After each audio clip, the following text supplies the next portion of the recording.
Chapter 7. James. Fuck this shit. Fuck this place. I hate it here. Hate myself for thinking this was a good idea.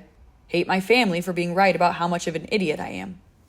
Hate the fact that I can never prove them wrong because I'm a moron. Hate that Warner's probably right, that profanity is probably a failure of the mind, that only idiots need to rely on foul language to express themselves properly, or whatever stupid shit he said to Adam that one time. I can't remember. But I've already acknowledged the fact that I'm an idiot. So I think it's okay for me to just lean into the personality for this moment. Fuck.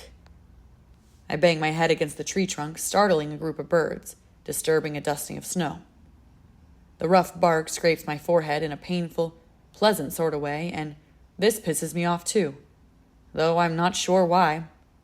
Whatever. At the moment, everything is pissing me off. On the one hand, I'm really happy I managed to escape. On the other hand, did I? Did I, though? This place, this creepy place, these tricky assholes, I don't believe they're really this stupid that they'd really let me walk out of a highly secured prison laboratory with all their awesome guns. I glance at the stock of weaponry camouflaged in a nearby thicket. If I can manage to get even one of these magnificent pieces of machinery into Winston's hands, I might be able to beg for forgiveness for being a moron. But the truth is, despite the fact that I'm technically a free man standing here freezing my ass off in the middle of, I squint upward, then around, some mossy, frosty mess of forest, I'm not sure I'm actually free, and I'm not sure I'll ever make it home. I begin to pace. Fact 1, there's snow on the ground. There's snow on the ground, and I killed like a bunch of people and definitely left a trail of blood in my wake. I managed to suffer through the worst of my injuries as they healed, but I'm not exactly equipped with a medic kit. I had to pry 2 bullets out of my leg with my bare hands and then pack the open wounds with snow. A toddler could have pointed in the direction of me screaming obscenities at the sky. Fact 2, I'm hiding in the forest like a cartoon princess. Even without a blood trail, the reestablishment could easily scan the island with a heat-seeking drone. Fact 3, a squirrel had the audacity to climb up my leg with its freaky claws and look at me with its stupid, adorable face, and I swear to God, I thought I saw its little eyes glowing. I don't know if I'm seeing things, but the 4th fact is, I don't trust these people. And 5th of all, I groan as I drag my hands down my face. 5th of all, I should have killed the girl. A bright red bird swoops overhead, landing on a nearby branch. It studies me with its beady eyes, and I glare back, practically daring it to be some kind of robot.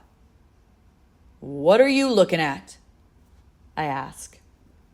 It ruffles its feathers, head twitching. "Hey, don't shake your wings at me. I know you're probably some cyborg bird." It cuts me off with a soft trill, alighting with another shake of its head. I sigh, backing up against the tree trunk. The reestablishment took pretty much everything useful off my body, including my watch, but based on the position of the sun, I think it's safe to estimate that I've been out here at least several hours.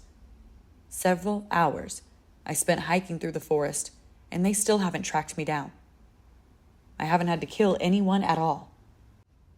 This distinct lack of recent murdering is making me anxious. Every sound startles me. Every fairy tale creature pisses me off. Unspent adrenaline is coursing through my veins, winding me up, making me paranoid. I slide down the truck into a seated position, accidentally bumping my heap of weapons in the process. They illuminate through the brush, awakening from their electric stupor.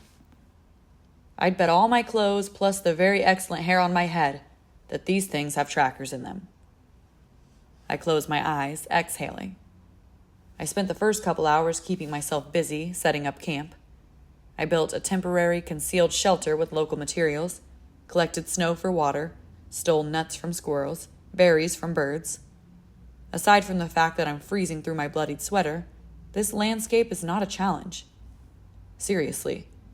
In one of my early training sims, I was stranded in a remote jungle for 10 days with nothing but an empty canteen for water, and by the end of it, Warner almost paid me a compliment. He said, and I quote, "That wasn't altogether disappointing. But just because your body can heal itself at an extraordinary rate doesn't make you invincible. Stop showing off. You spend too much time with Kishimoto. Next time, don't bleed all over everything like an idiot. Don't let your enemy know what you're capable of.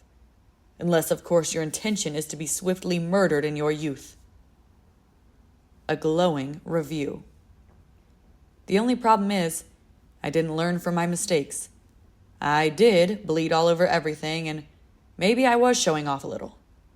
But Warner is pretty much never wrong, and according to his calculations, I should be at that swiftly murdered stage in my life by now. This is some kind of psychological manipulation. I know it is. They let me escape. I had a feeling this was a trap when they threw me on a gurney without strapping me down. I should have known for sure it was a trap a few beats later when they sent a gorgeous murderer into my prison cell to distract me with her gorgeousness. I should have killed her the moment I realized she was human. Should have disarmed her immediately and drove the knife through one or both of her eyes, instead of losing a full heartbeat of my life, wondering how a person could walk around with a face like that without warning people first.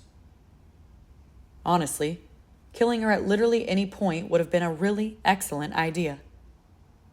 Instead, I left an enemy alive, and I did it on purpose. I banged my head against the tree again. Usually, I'm good at compartmentalizing things. Usually, I keep my childhood trauma in an hermetically sealed box buried under piles of other useless shit in my brain. But in that moment, I don't know. It was like I was 10 years old again. She was stripped down, about to die, totally vulnerable, and all she could think about was her little sister. As far as I'm aware, serial killers don't stop to think about their little sisters. Sociopaths don't get emotional before they're murdered. And while it wasn't clear just by looking at her face, under my hands the girl felt so slight it was almost unnatural. As if she was malnourished. As if maybe the reestablishment was starving her. She reminded me of Adam Kent Anderson, half-brother of Aaron Warner Anderson, husband to Aaliyah, father to Gigi and Roman, my big brother, nicest guy in the world, wouldn't hurt a fly, refuses to own a gun. He runs a design firm with his wife, helps organize fundraisers at the elementary school, has no interest in the family business, doesn't like to talk about his past. We go to the same restaurant every Thursday, and he always orders the same thing. A cheeseburger with no onions. Adam used to be a soldier of the reestablishment, but he enlisted only to protect me. He dropped out of high school to become a hired gun against his will, and he did it to save my life. I made the mistake of projecting his backstory onto her. It was a stupid, emotional move. I don't know anything about the girl except that she murdered me and then tried to murder me again and again. It was a huge mistake attributing complexity to her character. I don't even know for sure that the girl's still alive, but I know the kind of medical miracles the reestablishment is capable of. If they got to her in time, she'll definitely live to murder another day. Hell, I saw that guy with the robot arm, and I knew right then that we've been underestimating these fascists. There's no world in which I just escaped the reestablishment without real consequences, and the inviolable truth of that fact is stressing me out. I pop a gross berry in my mouth and chew. I wonder why they left the gummy bears in my pocket. I wonder why they're letting me think I got away with something. I wonder why I thought I'd be able to get off this island without a solid exit strategy. Your power has made you intolerable. Warner said that to me once. He said, I thought you were annoying as a child. I was right. I thought you might grow out of it. I was wrong. Now you seem to think you're a superhero. You walk through the world like nothing can touch you. I don't know why you smile so much. Kent knew better than to smile so much. I certainly never taught you to smile. Shut up, he said, when I try to point out that he smiled all the time these days. One day your overzealous optimism is going to get you into trouble. You think I'm being hard on you? I am. It's because I don't want you to die, you idiot. I smile at the memory. That's as close as he ever comes to saying, I love you, little brother. I spit out the berry pit. I stole a jet to get over here. Add that to the list of stupid things I've done. Except in order to get here sort of undetected, I landed the plane on a smaller island nearby, one still under the governance of the New Republic. I kayaked from the smaller island to an even smaller island, and then paraglided off a cliff into the densest, most unpopulated stretch of Ark Forest. For obvious reasons, I couldn't really leave a trail, and anyway, I'm guessing the guys back home have already repossessed the plane I stole. It's unlikely to be where I left it. Okay, new pivot. I jump to my feet and clap my hands, startling a raccoon in the process. It stares at me from a couple yards away, a pair of frog legs poking out of its mouth. Yeah, I say, pointing at the furry bandit. Get excited. These assholes aren't making any effort to find me, so I'm gonna build a fire, roast some nuts, and then we're gonna hammer out the details of a new plan. The raccoon resumes chewing, unblinking. Ideally, I say, popping another berry in my mouth. The best way off this island would involve stealing another jet. I chew. The raccoon chews. But realistically, all I need is a boat. I poke around the underbrush, searching for dry kindling.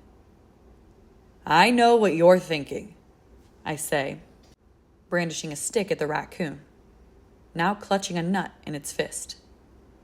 You're thinking, James, that's the obvious thing. They're going to expect you to do the obvious thing.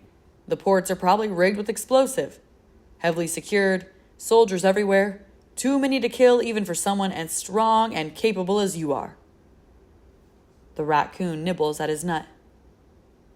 Well, I appreciate the compliment, but that's not what we're going to do. I gather up a few more sticks.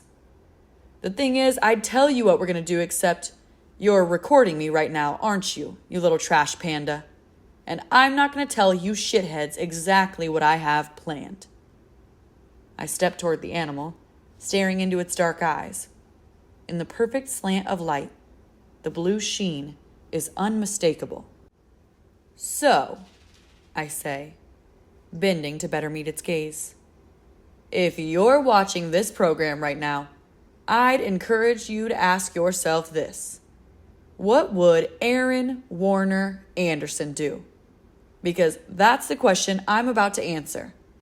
And he taught me everything I know.